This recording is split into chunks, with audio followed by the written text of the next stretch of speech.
Assalamualaikum warahmatullahi wabarakatuh. Gimana kalian kabarnya anak-anak? Alhamdulillah, luar biasa. Allahu Akbar. Semoga selalu sehat ya. Nah, sebelum masuk ke video pembelajarannya, langkah lebih baiknya kita berdoa terlebih dahulu. Yuk berdoa bersama-sama.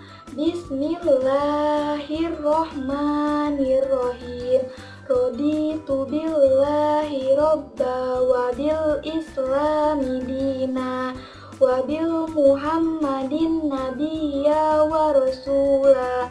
Rabbi zidni ilman warzuqni fahman birahmatika ya arhamar rahimin. Amin. Nah, anak-anak sekalian, apakah hari ini ada yang tidak hadir? Wah, hadir semua ya. Alhamdulillah ya, berarti kita semua diberikan kesehatan oleh Allah Subhanahu wa taala. Nah, sebelum masuk ke pembelajaran, alangkah lebih baiknya kita refleksi terlebih dahulu agar kita rileks dan mudah dalam belajar. Ikutin Ibu ya, kita bareng-bareng. Satu jari kanan, satu jari kiri, digabung jadi dua, jadilah jembatan. Dua jari kanan, dua jari kiri, digabung jadi empat, jadilah kamera. Tiga jari kanan, tiga jari kiri, digabung jadi enam, jadilah menara. Empat jari kanan, empat jari kiri, digabung jadi delapan, jadilah kelinci. Lima jari kanan, lima jari kiri, digabung jadi 10, jadi tepuk tangan. Nah, gimana? Udah rileks belum? Baiklah anak-anak, hari ini kita akan belajar tentang ilmu pengetahuan sosial, tentang sejarah. Nah, untuk judulnya sendiri yaitu peninggalan sejarah pada masa Hindu, Buddha, dan Islam di Indonesia. Nah, tujuan pembelajarannya sendiri yaitu untuk mengetahui apa saja peninggalan sejarah pada masa Hindu, Buddha, dan Islam di Indonesia. Kemudian diharapkan siswa dapat menyebutkan apa saja peninggalan di masa tersebut. Sebelum masuk ke materi, Ibu ingin bertanya terlebih dahulu kepada kalian, di manakah kita tinggal sekarang? Nah, betul sekali, kita sekarang tinggal di Serang, Banten. Kemudian, siapakah yang pernah pergi ke Banten Lama? Wah, ternyata banyak ya dari kalian yang sudah pergi ke sana. Lalu, ada apa sih di Banten Lama itu? Wah, iya, betul. Di sana banyak bangunan peninggalan sejarah. Kita sebagai warga Banten harus berbangga diri mempunyai salah satu situs peninggalan sejarah di masa Islam. Baiklah anak-anak, di sini Ibu menyiapkan media pembelajaran. Media ini akan kita gunakan ketika kita belajar mengajar. Media ini akan membantu kita dalam kegiatan belajar, sehingga kita dapat lebih mudah memahami pembelajaran yang kita sedang lakukan. Hari ini kita akan mempelajari banyak sekali macam-macam kerajaan. Ada macam-macam kerajaan Hindu di Indonesia, macam-macam kerajaan Buddha di Indonesia, macam-macam kerajaan Islam di Indonesia. Kemudian kita akan belajar tentang tokoh bersejarah pada masa Hindu, Buddha, dan Islam di Indonesia. Lalu yang terakhir adalah kita akan mempelajari tentang peninggalan bersejarah pada masa Hindu, Buddha, dan Islam di Indonesia yang bercorak Hindu-Buddha. Baiklah anak-anak, yang pertama yang akan kita pelajari adalah macam-macam kerajaan di Indonesia. Yang pertama di sini ada kerajaan Hindu di Indonesia.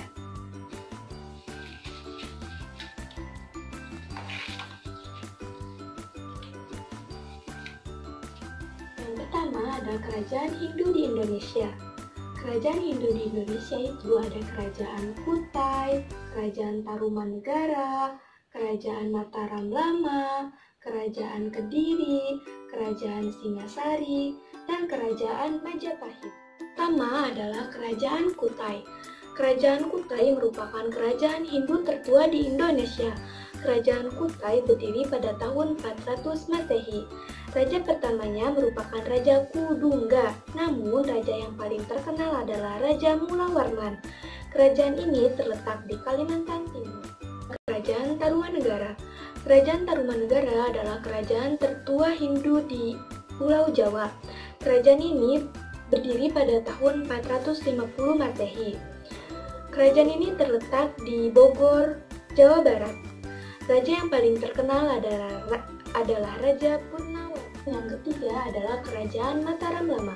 Kerajaan Mataram Lama adalah kerajaan yang berada di Yogyakarta. Raja pertamanya adalah Raja Sana yang kemudian digantikan oleh Raja Sanjaya. Ada Kerajaan Kediri. Kerajaan Kediri merupakan kerajaan yang berada di tepi Sungai Brantas, Jawa Timur. Raja yang pernah memimpin adalah Raja Bamiswara, Jayabaya, Sarweswara, Aryeswara, Gandra, Kameswara, dan Kertajaya. Namun, puncak kejayaan Kerajaan Kediri adalah pada masa Raja Jayabaya. Nah, yang kelima ada Kerajaan Singasari. Kerajaan Singasari adalah kerajaan yang didirikan oleh Ken Arok setelah mengalahkan Raja Kertajaya pada tahun 1222. Kerajaan ini berada di Jawa Timur. Nah, yang terakhir ada Kerajaan Majapahit. Kerajaan Majapahit berada di tepi selatan Sungai Brantas yang berpusat di Mojokerto. Kerajaan Majapahit didirikan oleh Raden Wijaya. Kerajaan Majapahit disebut sebagai kerajaan maritim dan agraris. Kerajaan Majapahit berada di puncak kejayaan pada masa Raja Hayam Wuruk dan Patih Gajah Mada. Kemudian yang selanjutnya ada Kerajaan Buddha di Indonesia. Kerajaan Buddha di Indonesia ada Kerajaan Kaling dan Kerajaan Sriwijaya. Nah, yang pertama ada Kerajaan Kaling. Kerajaan Kaling adalah kerajaan yang berada di Jawa Tengah. Kerajaan ini diperintah oleh Ratu Sima. Nah, yang kedua ada Kerajaan Sriwijaya. Kerajaan Sriwijaya adalah kerajaan yang berada di Palembang, Sumatera Selatan. Kerajaan ini berdiri pada abad ke-7. Raja pertamanya adalah Raja Srijaya Negara. Masa kemasan pada Kerajaan Sriwijaya ini adalah pada Raja Balaputra Dewa. Kerajaan Sriwijaya ini meliputi seluruh kepulauan Sumatera, Jawa Barat, Kalimantan Barat, dan Semenanjung Melayu. Oleh karena itu, Kerajaan Sriwijaya disebut sebagai Kerajaan Nusantara pertama. Nah, yang terakhir ada Kerajaan Islam di Indonesia.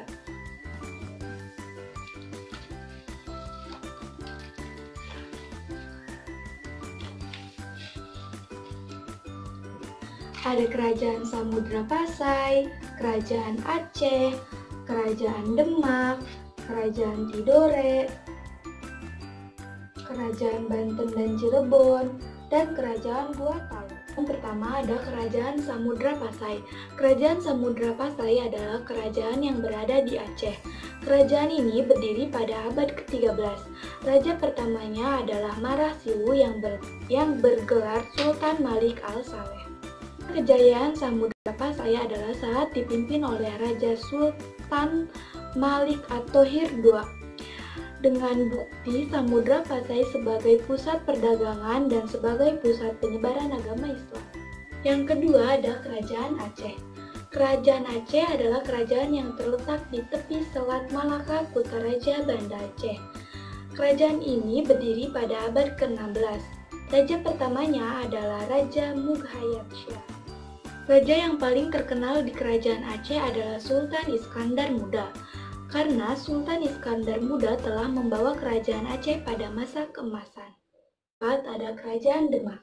Kerajaan Demak adalah kerajaan yang terletak di muara Sungai Bintoro, Demak, Jawa Tengah. Kerajaan ini berdiri pada abad ke-16. Raja pertamanya adalah Raden Patah. Setelah Raden Patah meninggal, digantikan oleh anaknya yang bernama Adipati Unus. Setelah Adipati Unus digantikan oleh Sultan Trenggono. Pada masa Sultan Trenggono ini, Kerajaan Demak mengalami kejayaan.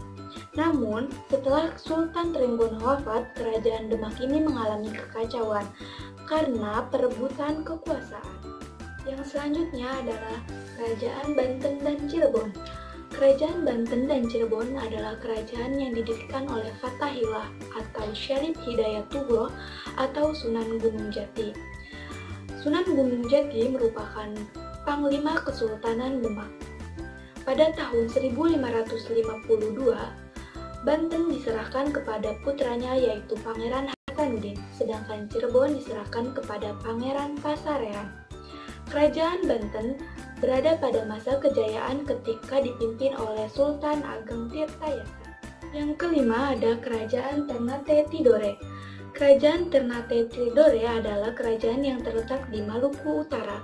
Kerajaan ini berdiri pada abad ke-16.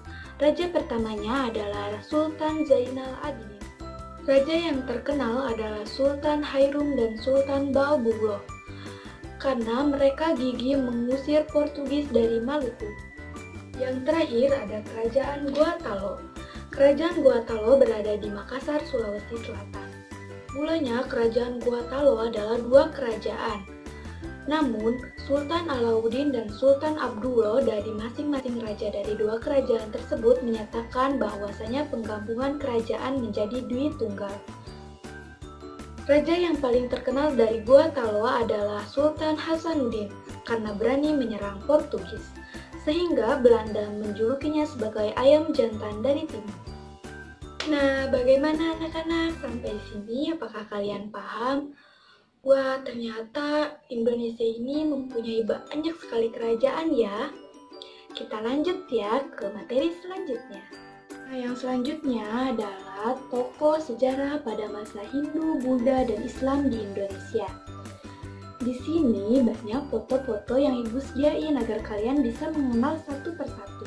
Ada Raja Mulawarman dari Kerajaan Kutai, ada Raja Purnawarman dari Kerajaan Tarumanegara, ada Hayam Wuruk dari Kerajaan Majapahit, ada Raja Bala Putradewa dari Kerajaan Sriwijaya, Iskandar Muda dari Kerajaan Aceh, ada Sultan Agung Hanyokrokusumo dari Kerajaan Mataram, ada Sultan Ageng Tirtayasa dari Kerajaan Banten, dan Sultan Hasanuddin dari Kerajaan Guatalo. Yang terakhir di sini ada peninggalan bangunan bersejarah bercorak Hindu dan Buddha. Ada Candi Mendut, Candi Prambanan, Candi Borobudur, dan Candi Kalasan. Nah, yang pertama ada Candi Mendut. Candi Mendut adalah candi bercorak Buddha yang dibangun pada tahun 824 Masehi. Yang kedua ada Candi Prambanan. Candi Prambanan adalah candi yang bercorak Hindu yang dibangun pada abad ke-9. Kemudian ditemukan pada tahun 1733. Yang ketiga ada Candi Borobudur. Candi Borobudur adalah candi yang bercorak Buddha. Candi ini biasa digunakan sebagai ibadah umat Buddha. Kemudian candi ini dibangun pada tahun 825 Masehi. Yang terakhir ada Candi Kalasan. Candi Kalasan adalah candi yang bercorak Buddha. Candi ini dibangun pada tahun 778 Masehi. Anak-anak, kalian sudah paham kan materi yang telah Ibu jelaskan dari awal sampai akhir? Sekarang coba kalian sebutkan macam-macam candi yang ada di Indonesia yang kalian ketahui. Betul sekali. Wah, ternyata banyak ya macam-macam candi yang ada di Indonesia. Jangan lupa ya anak-anak untuk membaca buku paket yang kalian punya masing-masing agar wawasan kalian lebih luas. Kemudian jangan lupa pula untuk mengisi soal-soal yang ada di buku paket tersebut. Nah, jadi coba apa aja yang tadi kita pelajarin anak-anak? Ya, betul sekali. Macam-macam kerajaan Buddha, macam-macam kerajaan Hindu, kerajaan Islam, tokoh-tokoh bersejarah, kemudian peninggalan-peninggalan bersejarah yang bercorak Hindu dan Buddha. Untuk tutup pembelajaran kita kali ini, marilah kita berdoa bersama-sama. Subhanaka Allahumma wa bihamdika ashadu alla ilaha illa anta astaghfiruka wa atubu ilaik. Nah, semoga kita dapat bertemu kembali di pertemuan selanjutnya. Wassalamualaikum warahmatullahi wabarakatuh.